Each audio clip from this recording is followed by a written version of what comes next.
Shalom everyone! Welcome sa ating nightly series Sidlak sa Kamatuoran. Ito po si Brother John Iana from Stiding Ministry. Live ang ating programa ngayon via Facebook streaming. Punta po tayo sa ating kalendaryo. Nasa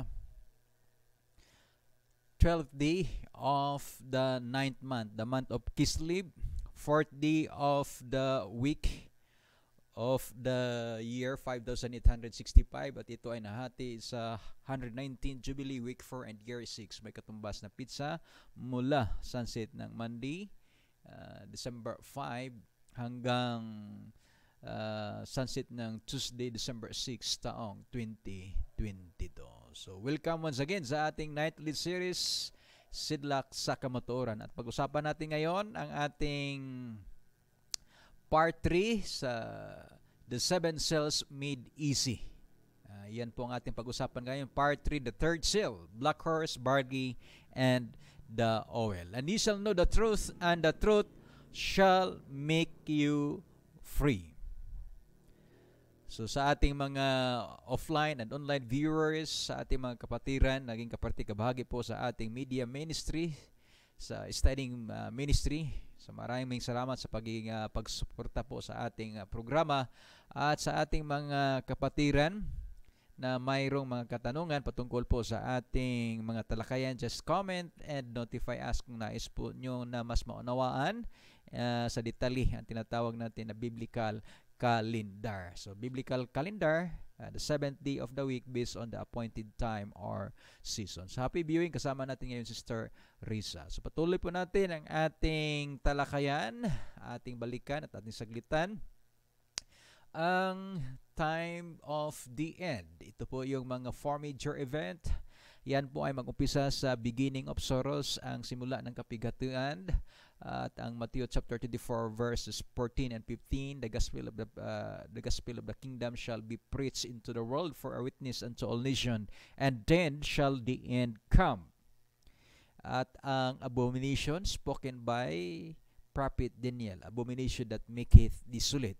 So yan po ay may kinalaman sa three angels messages sa book of Revelation chapter 14 verses 6 through 12, at ang kasunod ay ang Matthew chapter 24 verse 21, the great revelation. May kinalaman sa Revelation chapter 16, the seventh last plague, or Daniel 12 verse 1, the troublous time such as never was. At ang kasunod na pangyayari ay ang second coming, Matthew chapter 24 verse 30. So yan po ang prophetic timeline, yung pasunod-sunod na mga event, end time events. So ito po ang ating kapanahon ngayon. Yan po ay minarkahan sa mga pangyayari sa loob at labas ng ating bansa, na kung saan ito po ay kumukuha ng atensyon sa buong sanlibutan. Wars and rumors of wars, famines, pestilences, and earthquakes. So ito po yung nagmarka sa tinatawag nating propesya na tinatawag ni Apostol Mateo ang simula ng kapighatian, the beginning of sorrows. So, mula dito, ito po ay papunta, yung mga pangyayari ngayon, ito po ay papunta sa tinatawag nating troublous times such as never was, but prior, ang tinatawag nating troublous times such as never was. So mangyayari muna ang Revelation, Matthew chapter 24 verses 14 and 15, na kung saan ito po yung tinatawag natin na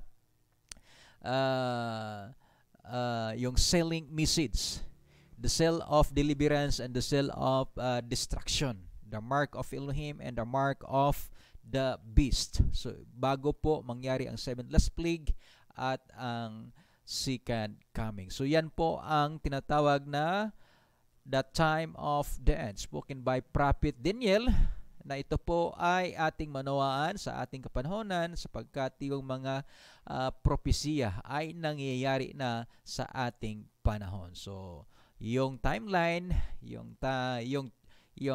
propesya binigay sa atin para po tayo ay mahanda sa ating hinaharap. Saan po tayo maghanda? So maghanda po tayo kasi mayroong tinatawag na malaking pagsubok, yung testing hour, na kung saan ito po ay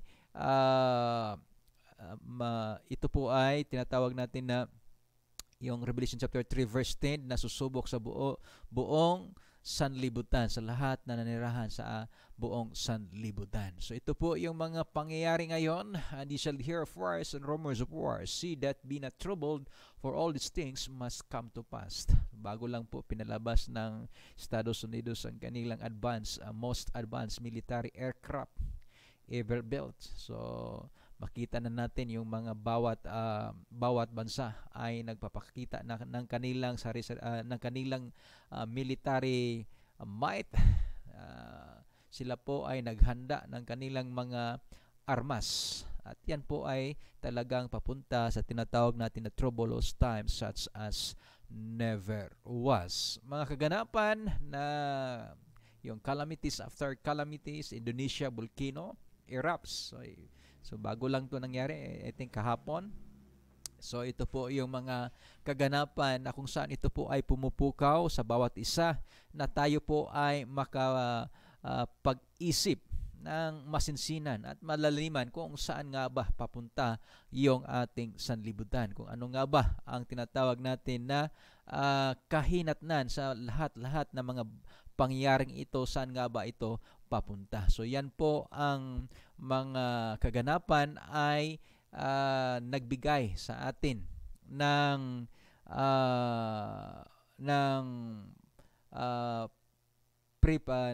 nagbibigay po sa atin at nagbigay po sa atin ng tiyak na katotohanan sa salita ng ating Elohim, the prophecy, the written word. Ito po ay binigay sa atin para po tayo, ulitin natin, makapaghanda sa ating hinaharap. So dito na po tayo sa ating pag-aaral, the seven seals in the book of Revelation made easy. So ito po yung overview, yung tinatawag natin na selyo. Ito po ay yung time period. Yung application na ating pinag-usapan ay patungkol sa end time application. Although mayroon itong mga tinatawag natin na shadow, the type, yung mga past application, at mayroon din siyang tinatawag natin na primarily ito po ay tumutukoy sa final and last application, which is the sealing message sa tinatawag natin sa end time application. So ito po ay cover the time period from the beginning of the final loud cry to the second coming. So yung proclamation po ng three angels message with great power in the book of Revelation chapter 18 hanggang sa tinatawag natin na the second coming. So ito po yung time period ng application ng seven seals in the book of Revelation. So yung selyo ating napag-usapan, ito po ay yung protection, kagaya ng glass bottle, para hindi po matapon yung laman, yung tubig. Kailangan po mayroon tinatawag nating cover or takip. So sa simpleng ilustrasyon, maunawaan natin yung selyo, ito po ay protection. And then it is a mark of privacy, yung tinatawag natin na ownership. So yun po ang tinatawag natin na selyo, from the Greek word G 4973 sphrags. So ito po yung tinatawag natin fencing and or protection from misappropriation, and the stamp impressed as a mark of privacy or genuineness. So yan po ang tinatawag natin na selyo. So ano ba yung selyo sa Biblia? Ito po ay tumutukoy sa kautusan ng ating Elohim. Bind up the testimony, seal the law among my disciple. And at ang marka, yung tinatawag natin the mark of ownership, yan po ang tinatawag natin the Sabbath. Moreover, also I give thee my Sabbaths to be a sign between me and them, that they might know that I am Yahuwah that sanctify them. So ito po yung sealing message sa ating sa end time prophecy, end time application, yung final sealing. Kasi sa bawat henerasyon mayroon tinatawag nating sealing process, the early rain and the latter rain. But ito po yung tinatawag natin the last and final sealing message between the righteous and the wicked. So dalawa nga yung seal yung nating pinag-usapan, the seal of redemption and the seal of destruction. So yan po ang series na ating pinag-usapan from the white horse papunta po sa seventh seal. So yung white horse, yan po ay nagrepresenta sa proclamation of the sealing message with great power. Revelation chapter 18 verse 1. At yung puting kabayo, yan po ay sumasalamin sa mga sense of the people of Elohim. Yung mga tao ng ating Elohim nagrepresenta. Ito po yung tinatawag nating glorious proclamation of the sealing truth. Ito po ay kagaya sa kapanahonan ng early Pentecost na accompanied with signs and wonders. Ganun po yung proclamation like in the time of Moses sa kapanahonan po sa Ehipto ng kanyang ipinoklama ang tinatawag natin the deliverance of the ancient Israel from the bondage of sin sa bansang Ehipto. So yan po ang katotohanan na may kaakibat na mga display of signs and wonders. Kapanahonan po ni Elijah at sa kapanahonan po ng mga apostoles sa panahon po ng Pentecost. So yan po ang commencement. Sa end time application, ito po yung proclamation sa Revelation 18. And after these things, I saw another angel come down from heaven having great power, and the earth was lightened with his glory. Ibig sabihin, yung proklamasyon sa mensaheng ito ay napaka liwanag na kung saan ito po ay accompanied with great power, having great power, and the earth was lightened with his glory. At yung pulang kabayo naman, the sealing message as a sword. So from the first proclamation from the commencement, ito po ay nagresulta ng tinatawag natin the confrontation. The sealing message as a sword. So magkaroon po ngayon ng tinatawag natin na variance. A man at variance against his father. So magkaroon po ng division. Ito po yung sealing message na kung saan ito po ay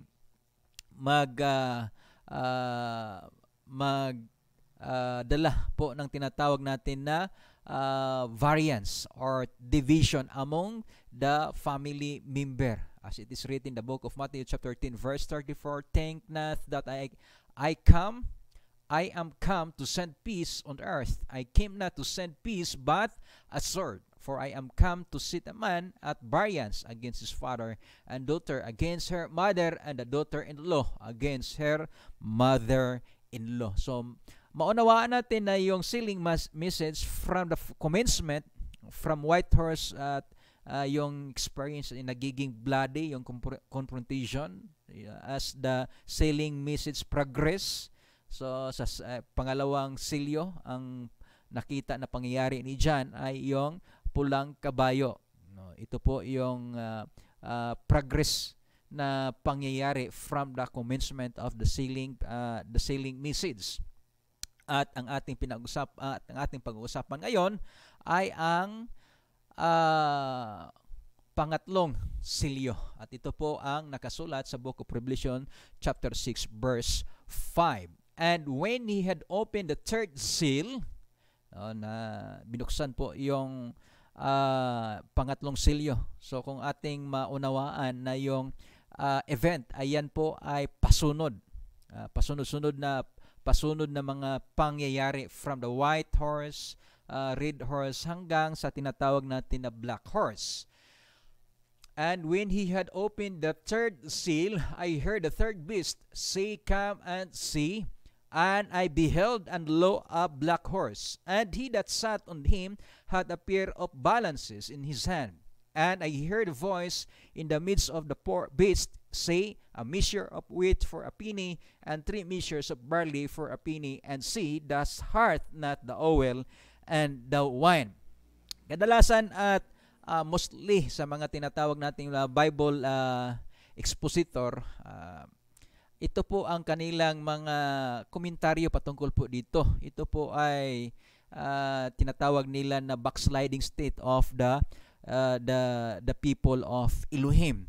Pero ating unawain yung buong yung buong talata, na kung saan ito ay taliwas sa nakasulat po sa Revelation chapter 6 verse 5. Una, although kadalasan yung black ay yung color from white to black, kadalasan ang common na interpretation is from pure to corruption.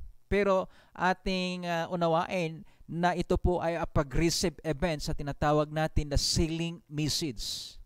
Yung sealing message from white, nagkaroon ng confrontation, a bloody message, and then andito naman yung kasunod na kulay, a black horse. So ating unawain dito po sa talata kung ano po yung kahulugan ng third seal.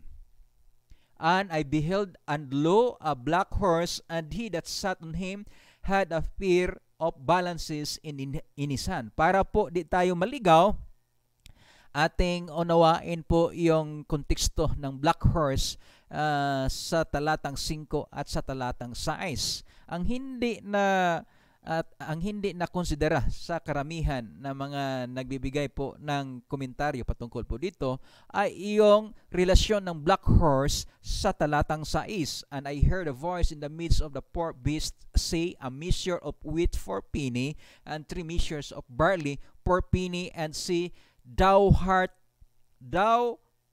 not the oil and the wine. Ating unawain mga kapatid na ang kaganapan na ito ay patungkol po sa tinatawag nating silyo or sealing. Ano po yung silyo nating pinag-usapan? That is the seal of perfection and the seal of imperfection. The seal of deliverance and the seal of destruction. Na kung saan yung bawat isa ay kailangan mamili. Mayroong tinatawag natin na decision. Yung buong sanlibutan, yung lahat na nararahan sa sanlibutan, whether we like it or not, tayo po ay darating sa punto na tayo po ay mamili between the seal of deliverance and the seal of destruction or the mark of the beast. So ito po yung pangatlong silyo para mas maunawaan natin yung progressive na pangyayari from white, red papunta sa black. Ating unawain po sa konteksto sa talatang 6 na kung saan nabanggit po dito yung barley, wheat, oil at saka wine. So ating isa-isahin. So black horse, trying hour, ito po ay nagrepresenta sa trying hour of the sense. Ito po yung maunawaan natin yung konteksto kasi yung nakasakay, the rider of the black horse ay may dala na tinatawag natin na fair balance. Because you have obeyed my command to endure, I will keep you safe during the time of testing, which is coming to the whole world to test those living on earth.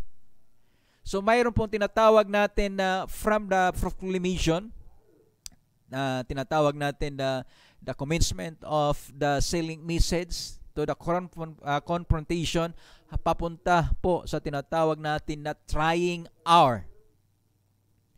The trying hour na siyang susubok sa buong nanirahan sa sanlibutan. Ayon sa sulat ni Santiago sa chapter 1 verse 2, my brothers and sisters, be very happy when you are tested in different ways. You know that such testing of your faith produces endurance. Endure until your testing is over, then you will be mature and complete and you won't need anything. Or hindi po tayo makulangan. So, sa tinatawag natin na trying hour, dito po lalabas yung totoo nating kulay, kung ano po yung nagiging tinatawag natin na nagiging resulta ng ating pagpili. Ito po yung pagpili mula sa ating isipan, at yan po ay magiging action magiging habit, at ang habit ay magiging karakter. So ano po yung nagiging nahulma sa ating isipan? So ito po yung tinatawag na makikita sa panahon po ng tinatawag nating the darkest experience of our life. Dito po masubukan kung ano po tayo. Kagaya po sa panahon ng ating Misaya, nang siya po ay ipinako sa cross. At sa kaniyang tagiliran, andun pa yung isang nakapako, humihingi ng kapatawaran. But he has ang ating Messiah is very passionate, and he comforted the sinners. So sa kanyang kalagayan, andun po sa tinatawag na sa bingit ng kamatayan, at mayroon pang nanghingi ng tulong. So doon po masubukan, doon po lalabas po yung totoong kulay o totoong tinatawag natin na yung ating karakter ay masubukan sa panahon po ng kagipitan, during the darkest hour sa ating buhay. Diyan po lalabas ang tunay na karakter na na-develop sa atin. So ito po yung titimbangin. Kaya nga ang nakasakay po sa rider ay may dala na tinatawag natin na fair balance. So ating manawaan yung connection po yun ng tinatawag natin na timbangan, at saka yung binanggit sa talatang 6, the barley and the oil. So ano po to? Ito po ay patungkol sa final investigative judgment. So yung final investigative judgment, ito po yung panghuli. Lahat naman tayo ay mayroong tinatawag nating investigative judgment. Yan po ang presente na mensahe sa first angel's message. Fear Elohim and give glory to Him, for the hour of His judgment is come. So that is a present sa ating buhay, ng yung buhay pa tayo. Ika nga sabi ni Pedro, buksan natin sa talatang sa sulat po ni Pablo sa 2 Peter chapter 4 verse 17. Ganito po ang 1 Peter chapter 4 verse 17. Ganito po ang nakasulat. For the time is come that judgment must begin at the house of Elohim, and if it first begin at us, what shall the end be of them that obeyeth the gospel of Elohim? So ito po yun mga kapatid. Mayroon tinatawag natin na ongoing judgment. At ito po yung Revelation chapter 6, yan po ay tumutukoy sa final investigative judgment of the sins. Kasi yung unang titimbangin ay yung mga sins, the people of Elohim. Kaya nga mapapansin natin at ating maunawaan sa kasunod na talata, yung sa chapter 6, sa verse 6, sa book of Revelation.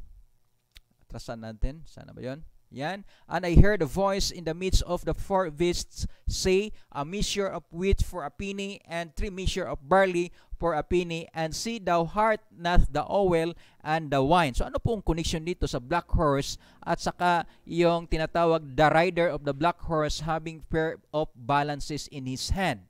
So yan po ang ating ikonsidera para maunawaan natin ang third seal of the book in the book of Revelation. So, investigative judgment. Ito po yung pag-usisa ng lahat nating mga ginagawa, yung pang-araw-araw. Whether we eat or drink, whatever you do, do it all for the glory of Elohim. Proverbs chapter 16 verse 11, a just wheat and a balance are Yahweh's. All the wheats of the bag are His work. So kanya pong gawain. Yan po ay gawain ng ating Elohim.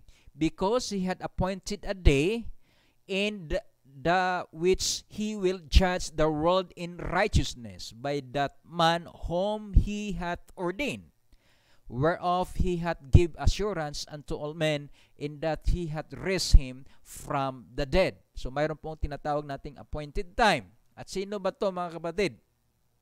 The black horse rider, ay yan po ay tumutukoy sa anak Yahushua HaMashiach. In the day when Elohim shall judge the secret of men by Yahushua HaMashiach according to my gospel. So yan po, yung nakasakay sa tinatawag natin ng black horse is the Messiah, nagtitimbang po sa lahat natin. Yung tinitimbang ay yung mga sense. Ito po yung una na sinusukat. Ika nga sa ating binabasa sa book of 1 Peter chapter 4 verse 17, for the time is at hand that the judgment must begin at the house of Elohim. Ito po yung mga worshiper.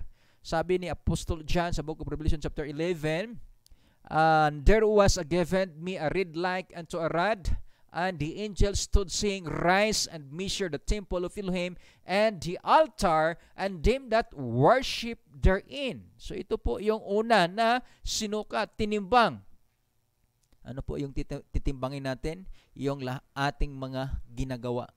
So every work according to their works. So ito po yung tinatawag natin na rider na may hawak na tinatawag natin na timbangan or yung pair balance. Sinusukat yung lahat ng ating gawain.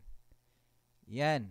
So, ito po yung tinatawag na investigative judgment. At ito po ang tinatawag natin yung final kasi ito po yung panghuli na panghuli na batch sa mga sense na tinitimbang. So, yan po ang tinatawag na final investigative judgment. So, from the commencement, white horse, red horse, yung bloody confrontation, and then papunta po sa trying hour, the darkest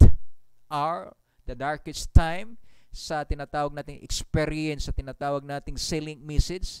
Kasi yung pagsilyo, ika nga dito po ito masusubukan sa panahon po ng kagipitan, sa panahon po ng mga pagsubok. So dyan po labas po yung tunay na pag-uugali sa bawat isa. So ito po yung tinatawag nating sealing message, na kung saan yung isa ay tinatawag na papunta sa tinatawag natin the mind of the Lamb, yung tinatawag natin na let this mind, yung sabi ni Apostol Pablo, let this mind be in you which was also in Yahushua HaMashiach, who become obedient even the death of the cross, and the mind of imperfection. Ayan po ang pag-iisip na magresulta sa tinatawag natin na evil continually. So yan po ang dalawang pag-iisip between the righteous and the wicked. So mayroong tinatawag natin na pagtimbang, at ang gumawa sa pagtimbang ay ang ating Messiah. So ano po ang kinalaman ng wheat and barley sa tinatawag nating siling o yung pagtimbang? Sa talatang 6, ganito po ang nakasulat. And I heard a voice in the midst of the four beasts say, a measure of wheat for a penny, 3 measures of barley for penny, and see, thou hast not the oil and the wine. So ating makikita ng talatang 6 ay nagsasalaysay ng mga harvest. Yung wheat is a harvest, a good harvest, and a penny, and a barley is a good harvest. At also, binanggit din po yung oil at saka wine, na ating maunawaan na mayroong pinagkakaiba sa wine at saka barley. Yung oil at saka wheat. Samantala yung wheat at saka barley, mayroon po silang tinatawag natin na similar in nature sa tinatawag natin na harvest. So yung wheat and barley, ito po ay nagrepresenta sa great multitude. And I said unto him, Sir, thou knowest. And he said to me, these are they which came out of great tribulation, and have washed their robes, and made them white in blood of the Lamb. Ang patunay po nito, mga kapatid, ay yung chapter 6, ang preceding chapter, yung kasunod na kapitulo ay ang chapter 7. Dito po isinulat yung tinatawag natin na yung dalawang ori na nakatanggap ng silyo. The 144,000 and the the great multitude. So dito po yung chapter 7. Yan. Ito po yung sealing message, the 7 seals, at ang kasunod ay ang chapter 7 na kung saan binanggit po yung dalawang grupo na nakatanggap po ng silyo, the 144,000 and the great multitude. So ano po yung pinagkaiba sa great multitude at saka sa 144,000? Ito po mga batid, ang great by nature, kung ating unawaan, ika nga sabi ni Pablo, it is clearly seen sa book of Romans chapter 1 verse 20, it is clearly seen and being understood by the things that are made. At yung tinatawag natin na yung plan of salvation ay yan kadalasan ay inahaling tulad sa tinatawag natin na harvest. At ating maunawaan na yung early rain at saka latter rain, yan po ay kinakailangan sa pananim para po makapag-produce ng good harvest. So yung barley at saka yung wheat, yan po ay nakatanggap din ng early rain at saka latter rain. And then, yung matured, ayan po ang polyrip at mayroon pong katumbas na halaga. So ganun po yung pagtimbang. Kung ano po yung kaya nga tinatawag dito appear balance, kasi yung nagtimbang ay talagang kumbaga just or patas po yung pagtimbang. Kaya nga ating mababasa sa book of Revelation chapter 6. Balikan natin yung chapter 6 sa book of Revelation. Chapter 6 sa talatang 5. And when he had opened the third seal, I heard the third beast say, Come and see. And I beheld, and lo, a black horse, and he that sat on him had a pair of balances in his hand. Na kung saan yung pagtimbang ay talagang kung ano po yung halaga, yon po ang nararapat. So ito po yung tinatawag nating clustering of the harvest. So yung pagtimbang, ito po ay pamamaraan para po maklasify kung ano po yung halaga ng tinitimbang at yung ani.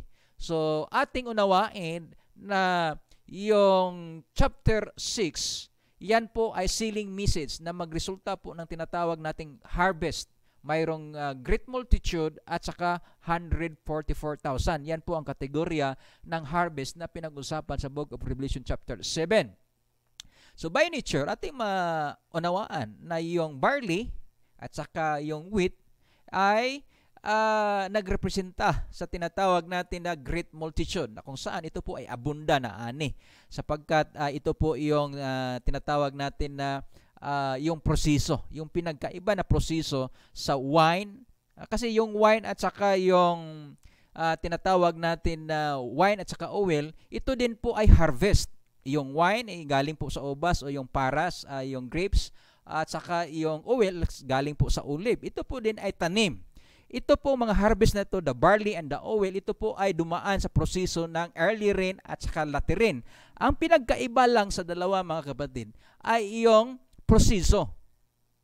Pareho po sila nakatanggap ng early rain at latter rain, and they are good, both are good harvest. Ang pinagkaiba lang, kasi para po makaproduce tayo ng wine, kailangan pa yung mataas na proseso. Kailangan pa ng pigain para lalabas po yung puro, yung dalisay na oil. At kagaya ng ubas, kailangan pang pigain para po makuha po yung pure wine. So ganun po yung pinagkaiba sa harvest ng barley at saka yung trigo. Na kung saan, ika nga ito po ay sumasalamin sa dalawang ori ng tinatawag natin na harvest. Sealing message. Ito po yung pag-harvest. Pareho po sila nakatanggap ng early rain at latter rain, pero yung proseso na pinagdaanan ay magkakaiba. Yung oil from the harvest, yan pa ay proseso. Pigain. Katulad din ng ubas. Kailangan pang pigain para lalabas po yung wine. So, yun po ang pinagkaiba sa harvest, sa third seals.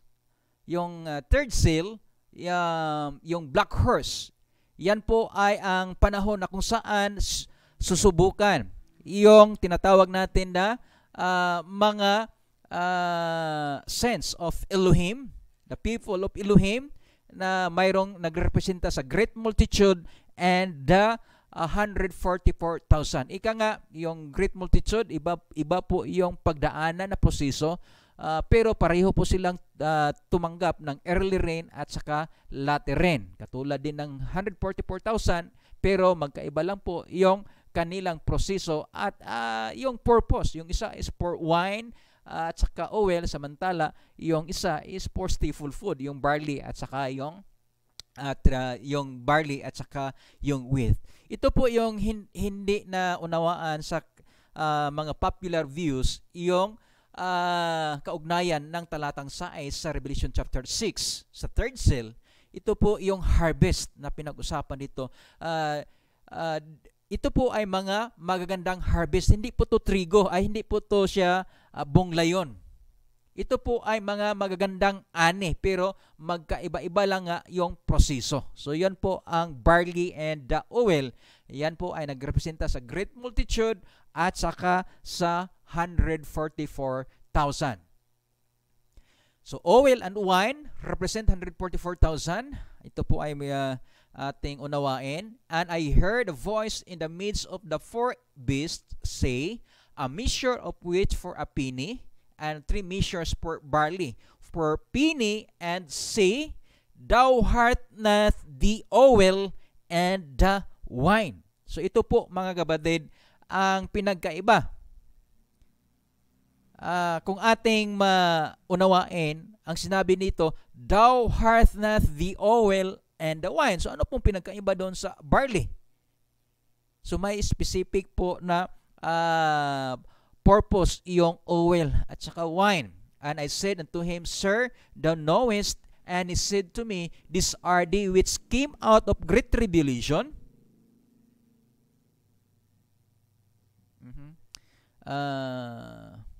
Dito pala tayo. Revelation chapter 15 verse 2. And I saw as it were a sea of glass mingled with fire, and them that had gotten the victory over the beast, and over his image, and over his mark, and over the number of his name, stand on the sea of glass, having the harps of Elohim. And they sing the song of Moses, the servant of Elohim, and the song of the Lamb. So, paano po nato malalaman na ito po ay 144,000? Sapagkat ito po yung description sa Revelation chapter 14 verse 3. And they sang as they were a new song before the throne and before the four beasts and the elders. And no man could learn the song but the 144,000 which were redeemed from the earth. Redeemed from the earth. Ito po yung mga grupo ng mga nasilyuhan na hindi po makaranas ng kamatayan. Pero sila po ay maka-experience ng tinatawag ng troublous time such as never was. Sila po yung maka-witness sa tinatawag natin the most troublous, yung pinaka yung tinatawag natin na sinabi sa Book of Daniel chapter 12 or Book of Revelation chapter 16, sila po yung magiging saksi. Ito po yung 144,000 ay nagrepresenta sa tinatawag natin the oil and the wine. They are the special harvest. Ulitin natin, yung barley at saka yung oil, they are good harvest, pero magkaiba-iba lang nga po yung proseso. Yung oil is the special harvest. Then the barley, the wine is more precious than the wheat. So, yan po ang tinatawag natin na harvest na pinag-usapan po sa third seal. Ito po ay lalabas sa panahon po ng kagipitan, during the darkest hour of the earth history, na kung saan ang bawat isa ay susubukin. The final test, Revelation chapter 3 verse 10. At dito lalabas po yung tinatawag natin na dalawang ori ng harvest, the great multitude and the 144,000. So ano po yung pinagkaiba? Yung 144,000 ay yung great multitude, mga kapatid, sila po ay maka-experience ng martyrdom. Tingnan nga natin. Okay. Sa Revelation chapter 6 verse 11, and the white robes were given unto every one them, and it was said unto them that they should rest yet for a little season, until their fellow servant also, their brethren that should be killed as they were, should be fulfilled. And they overcome him by the blood of the Lamb and by the word of their testimony, and they love not their lives unto the death. So ito po yung mga nakatanggap ng silyo, na sila po ay maka-experience po ng martyrdom. Kagaya po ng mga early saints, kagaya ni Stephen, stoned unto death for witnessing for the truth. So ito po yung mga uri ng mga tao na kung saan sila po ay maka-experience ng tinatawag nating na martyrdom during sa final harvest, during sa tinatawag nating sailing message. Nagkaroon po ng tinatawag natin na variance, yung hatred, kagaya sa panahon ng dalawang magkapatid, Cain and Abel. Kasi si Abel ay tumayo po sa nanindigan po sa katotohanan. Sa ngayon ay pinag-initan ng kanyang kapatid hanggang sa umabot sa tinatawag natin na murder. Pinatay ni Cain ang kanyang kapatid. So ganun din po ang mangyari. So mayroon pong tinatawag natin na martyrdom, at yan po ay ating maunawaan, ating buksan ang ating Biblia sa Book of Matthew chapter 13. Sa Book of Matthew chapter 13, dito nakasulat yung tinatawag natin na mga pangyayari during sa final harvest. So persecution will come. Behold, I send you forth as sheep in the midst of wolves. Be therefore wise as a serpent and harmless as a dove. But beware of men, for they will deliver you up to the councils, and they will scourge you in their synagogues. So ito po yung persecution na binanggit dito. And but when they for it is not, okay, punta po tayo sa talatang 21. And the brother shall deliver up the brother to death, and the father the child, and the children shall rise up against parents and cause them to be put to death. So ito po yung mga pangyayari na kung saan yung tumanggap po ng silyo, the seal of deliverance, ay maka-experience po ng martyrdom. So ito po yung darkest hour, darkest experience ng bawat isa na tatanggap sa tinatawag natin na silyo. So mula sa tinatawag nating glorious proclamation from the white horse, magkaroon po ng confrontation hanggang sa darating sa tinatawag natin na trying hour, na ito po ay yung iba ay mamarkahan yung pagtanggap ng katotohanan sa pamagitan po ng kamatayan or martyrdom. Ito po yung binanggit dito sa chapter 12 sa talatang 11. And they overcame him by the blood of the Lamb and by the word of their testimony, and they loved not their lives unto death. Pero yung mga 144,000, ito po yung mga oil and wine. Sabi po dito sa talatang 6, chapter 6 verse 6, thou hast not the oil and the wine. So ito po yung pinagkaiba sa barley at saka sa oil and wine, the wheat and the barley. So sila po ay mayroong special na tinatawag natin na gawain at yung purpose na kung saan sila po din ay maka-experience ng tinatawag nating Jacob's trouble, na kung saan yan po ay ang towards the end of the final deliverance, yung Jacob's trouble. So yan po ay pag-usapan natin sa ating kasunod na mga talakayan. So yan po ang sealing.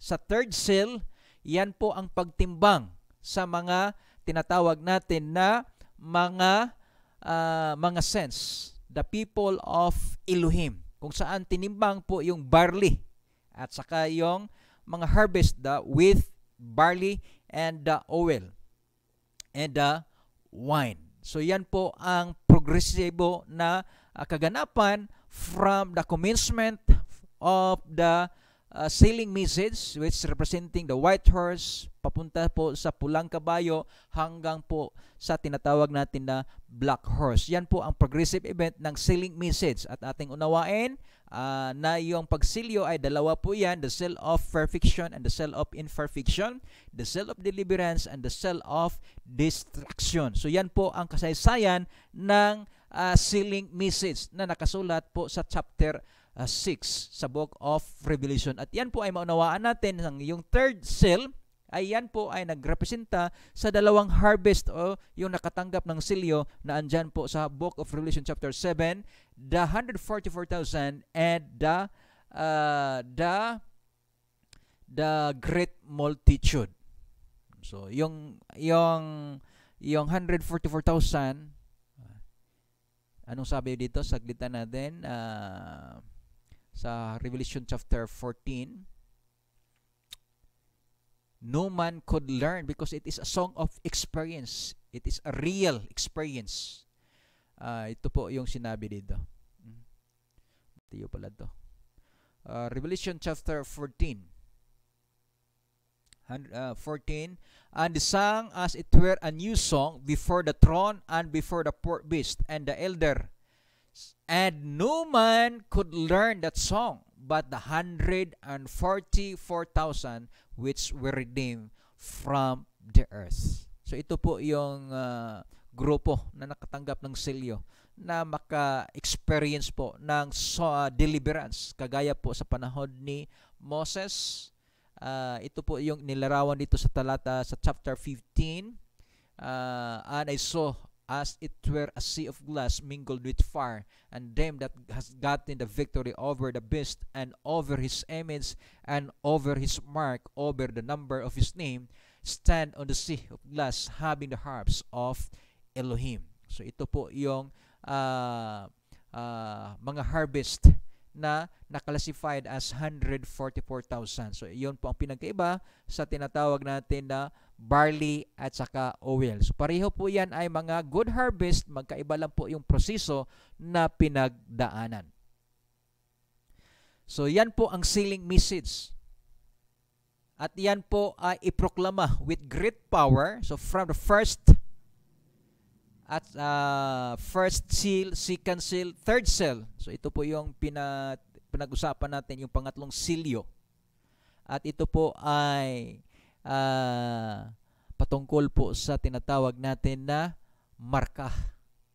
Kaya nga ang final call, ang huling tinatawag natin the last and final call in the book of Revelation chapter 18 verse 3. For all nations have drunk of the wine of the wrath of her fornication, and the kings of the earth have committed fornication with her, and the merchants of the earth are waxed rich through the abundance of her delicacies. And I heard another voice from heaven saying, Come out of her, my people, that ye be not partakers of her sins, and that ye receive not of her plagues. So ito po yung panawagan. Lumabas po tayo from Babylon. Ano ba yung Babylonia? Yan po ay ang tinatawag natin na komposisyon ng three unclean spirit. The dragon, the beast, and the false prophet. So yan po ay nagrepresenta sa mga katuruan. Yung buong sanlibutan ngayon, ito po yung mga Revelation 18 verse 3. Yung buong mundo ngayon, yung edukasyon na mayroon ngayon sa buong sanlibutan, yan po ay nahati sa katuruan ng yung paniniwala na walang Elohim. Yan po ang nagrepresenta sa mga tao na mga atheist. And then, yung katuruan po ng Estado na nagrepresenta po sa tinatawag natin na laws of the land. At andyan po, nakapasok po yung tinatawag natin human rights.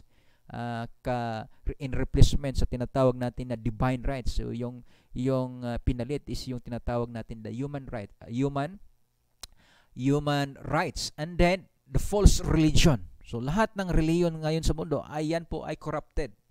Yan po ay nakainom sa wine, maling aral at maling doktrina, kagaya ng Trinity. Maling aral. Paano natin nalaman? To the law and to the testimony. At higit sa lahat, ang nainom po sa buong sanlibutan, yan po ang panahon na binago ng little horn. Sa lahat-lahat na mga doktrina na nagmula po sa maliit na sungay that was prophesied by Prophet Daniel in the book of Revelation Daniel chapter 7 verse 25, the little horn hitting to change times and laws. Yung panahon ang hindi natin namalayan, at ito po yung panahon na kaniyang pinainom, yung kanyang kalendaryo na lumitaw po sa 1582 na nagiging tinatawag natin na nagiging religious calendar at civil international calendar o yung tinatawag natin na ISO. So dito po mga kapatid, sa lahat-lahat na mga aral na mula po sa papado, ang nainom po sa buong pansanlibutan ay ang kaniyang itunuro, ang kaniyang doktrina sa kaniyang panahon, yung kaniyang kalendaryo. Biruin mo sa lahat-lahat ng mga lahat-lahat ng mga aral na galing. Kasi nga yung Revelation 18, sabi po dito sa buksan natin yung ating Biblia. Sa Revelation chapter 18. Sa talatang 2, and he cried mightily with a strong voice, saying, Babylon the great is fallen, and is become the habitation of devils, and the hold of every foul spirit, and a kids of every unclean, hateful breeds, o mga maling doktrina. Pero sa lahat-lahat ng mga maling doktrina, ang doktrina sa panahon, ito po yung lumaganap sa buong sanlibutan. Even nga yung tinatawag natin na mga communist country ay napasukan sa pamagitan po ng ISO calendar. So yan po ang kanyang panahon na itinuro at napainom sa atin. At ito po yung tinatawag natin na sentro sa Great Controversy. At ito po ay nakapaloob sa usapin ng panahon ng papada na the little horn at saka yung panahon ng ating Elohim. Kaya sabi dito, lumabas po tayo. Yung ating panahon ba ay gawa ng little horn o yan po ba ay bigay ng ating Elohim? Come out of here, my people. At ang issue po dito mga kapatid ay patungkol po sa Isaiah 58 verse 12, and they that shall be of thee shall build the old waste places. Thou shalt raise up the foundation of many generations, and thou shalt be called the repairer of the breach, the restorer of the paths to dwell in, if thou turn away thy foot from the Sabbath, from doing thy pleasure on my holy day, and call the Sabbath a delight, the holy of Yahuwah, honorable, shalt honor him, and not doing thine own ways, nor finding thine own pleasure, nor speaking thine own words. Coincidence ba mga kapatid na yung nagiging issue din sa buong mundo ngayon ay patungkol din sa Sabat? Yan po ay nakapaloob sa tinatawag natin na encyclical letter. Yung papado nagtuturo din ng Sabat. Pero yung Sabat nila ganito po. Sunday, like the Jewish Sabbath, is meant to be a day which heals. Kung yung Isaiah is tumutukoy po sa old west, yung place na nasira, yung i-restore, yung Sabat ng ating Elohim, ganito din yung lingwahe ng serpente, yung beast. Sunday, like the Jewish Sabbath, is meant to be a day which heals our relationship with God, with ourselves, with others, and with the world. The law of the weekly rest forbid works on the 70. Yung Sunday ngayon na magiging 70, kasi yung Sunday ngayon hindi pa yan 70. Kailan ba yan mangyayari na 70? When the first day will be put in the place of the 70. Simple lang, kasi kanila po yung kalendaryo. Ayan na po ay binago ng nakailang beses. At mayroon pong kakayahan yung papado na baguhin yung panahon. At yan po ay ginawa na niya sa maraming pagkakataon. He think to change times and laws.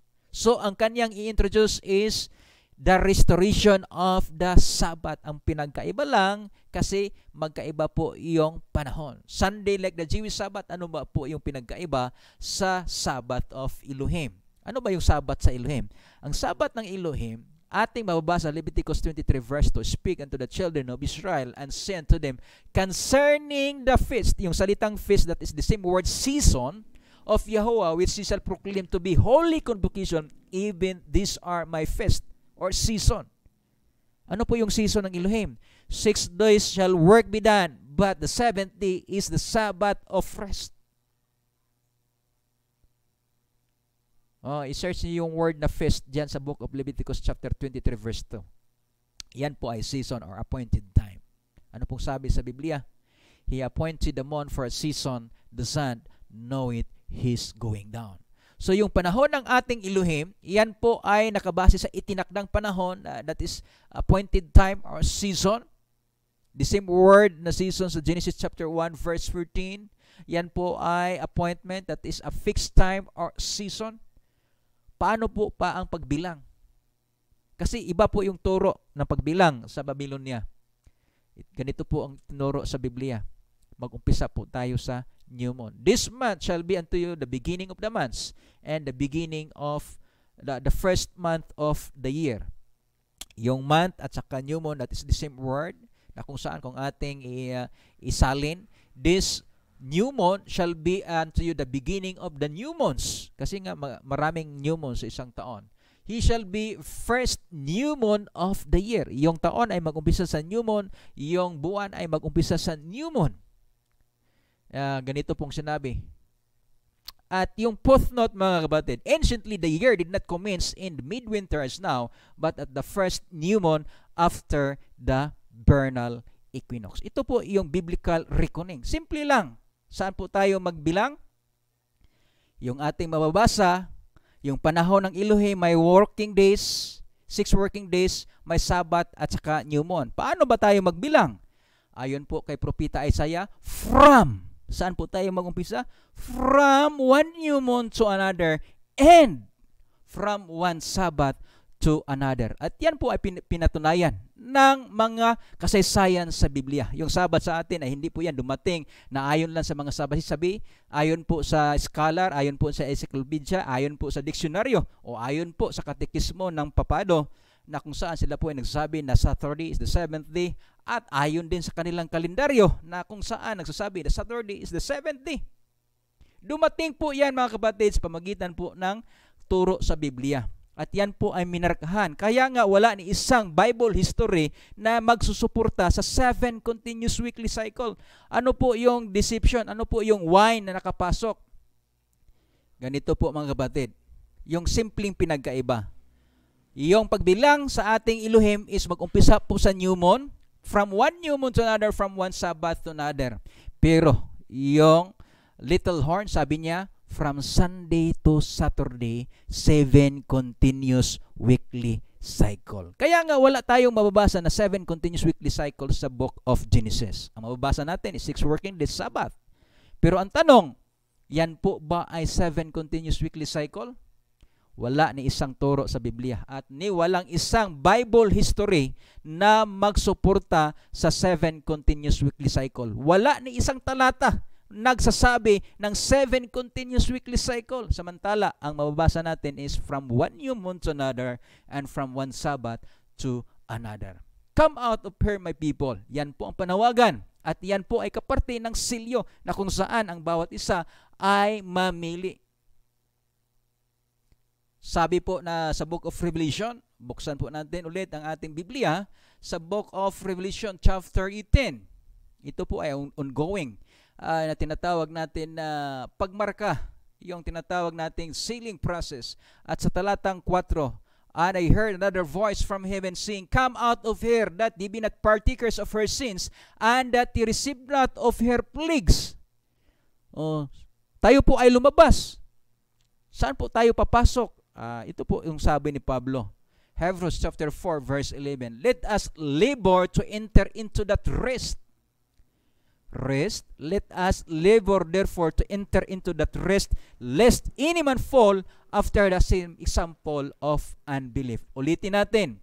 na yung Sabat ng Elohim ay napaka-importante. Kasi ito po yung ating covenant agreement na tayo po ay pumapayag na magiging sakdal, magiging banal. Ezekiel chapter 20 verse 12. Ganito po ang nakasulat, moreover also I gave them my Sabbaths to be a sign between me and them, that they might know. Yung salitang no, that is agreement or acknowledgement. Tayo po ay pumapayag that I am Yahuwah that sanctified them. Sa sealing message, which is the mark of perfection, kasi wala na po tayong kakayahan because kasi ang ating pag-iisip is carnal. Carnal mind is enmity against the law of Elohim. So mayroon pong tinatawag nating spiritual operation na kung saan yung kautusan ng ating Elohim ay isulat sa ating puso't isipan. Pero po, bago po yan umpisahan, dapat mayroon munang agreement, covenant na tayo at ikaw at ako na makasalanan ay pumapayag, pumipili na tayo po ay magiging banal. At yung pagpili na yan po ay mamarkahan sa ating pagpasok sa kaniyang kapahingahan. Kaya nga sabi ni Pablo sa Book of Hebrews, balikan natin yung sinabi ni Pablo sa Book of Hebrews chapter 4 verse 11, let us labor therefore to enter into that rest. Yung rest, yung pahinga ng ating Elohim, yung 7th day Sabbath na nakabase po sa season, hindi po yung 7th day Sabbath nakabase po sa Gregorian calendar na 7 continuous weekly cycle. Yan po ay malaking pinagkaiba between the 7 continuous weekly cycle and the appointed time or season. Remember that the Sabbath of Elohim, yan po ay iproklama sa season. Leviticus 23 verses 2 and 3. So yan po mga kapatid, ang sealing process, yan po ang ating pagpilian. Dapat po tayo pumili. Come out of her, my people. At ating tandaan, sa lahat ng mga doktrina, the wine of Babylon na lumaganap at napainom sa buong sanlibutan, yan po ang panahon na kaniyang binigay sa pamagitan ng kanyang turo sa Gregorian calendar. At yan po ang lumaganap, nagiging religious calendar at international calendar, civil calendar. 7 continuous weekly cycle. Diyan po ang isyo. Andun po sa 7 continuous weekly cycle. Hindi po sa 6 working days at saka Sabat. Ang isyo andun po sa 7 continuous weekly cycle. Ganun po ka subtle yung serpent. Tayo po ay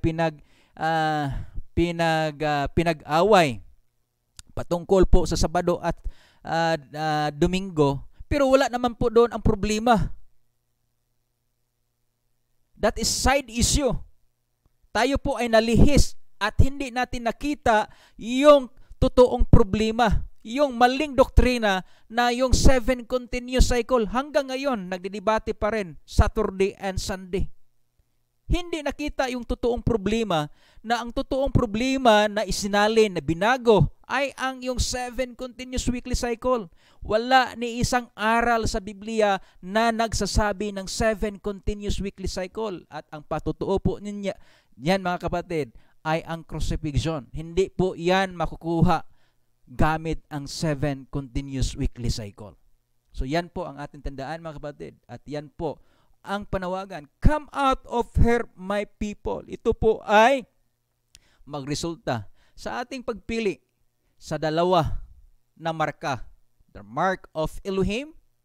Yan po mga kapatid. Atras lang natin. Ang marka ng ating Elohim, yan po ay nagrepresenta sa kanyang panahon na kung saan ang kanyang Sabat ay proklama natin base sa season. And the mark of the beast, Sunday, like the Jewish Sabbath. So choose you this day whom you will serve. So yan po mga kapatid. So dapat nating pag-aralan, put on the whole armor of Yah. Kasi pag hindi natin kunin lahat yung salita ng Elohim at ating tingnan, talagang hindi natin makikita yung master delusion, yung venom of the serpent na nakapasok at nagresulta ng tinatawag natin na pagkalasing sa buong sanlibutan. So, for all nations have drunk of the wine of the wrath of her fornication. Tingnan nyo nga, magkaiba-iba yung relihiyon, pero pareho lang kalendaryong ginamit. Magkakaiba yung tinatawag natin na estado, yung communist country, pero pareho lang yung kalendaryo, ISO. Ganon mga kapatid. Ganon po yung kanyang panahon, the doctrine of the calendar na lumaganap without notice. Tayo na po ay nalasing kahit wala po sa Biblia, to the law and to the testimony. Ika nga, mayroon nga bang turo sa Biblia from Genesis? Ang Genesis ba, yan ba ay nagtuturo ng 7 continuous weekly cycle? Wala ni isa from Genesis to Revelation. Kaya nga, to the law and to the testimony, if they speak not according to this word, it is because there is no light in them. Kahit na buong sanlibutan nagsasabi, yung Israel nagsasabi, Saturday is the 7th day. Yung encyclopedia, yung mga diksyonaryo, yung kalendaryo ng Papado, yung katekismo ng Romano, nagsasabi na 7 continuous weekly cycle. Pero wala ni isang talata sa Biblia ang nagsasabi na 7 continuous weekly cycle. It is the scriptures against the whole world. For all nations have drunk of the wine of the wrath of her fornication. To the law and to the testimony, if they speak not according to this word, because there is no light in them. So yan po ay kabahagi ng tinatawag nating sealing process. So andito na po tayo sa third seal. So abangan nyo lang po yung fourth seal. So ating i-summarize. Yung third seal, yan po ay tinatawag natin the progressive event na yung commencement po mula sa proclamation, sa sealing message with great power in the book of Revelation chapter 18, papunta po sa confrontation, the blood experience, yung kung saan yung sealing message ay magresulta po ng tinatawag nating variance or division as a sword. And then papunta po sa black horse na kung saan yung mga saints ay titimbangin. At yan po ay magresulta sa dalawang harvest, the barley and the oil. At yan po ay nagrepresenta sa great multitude, yung barley at saka wheat, that is representing the great multitude.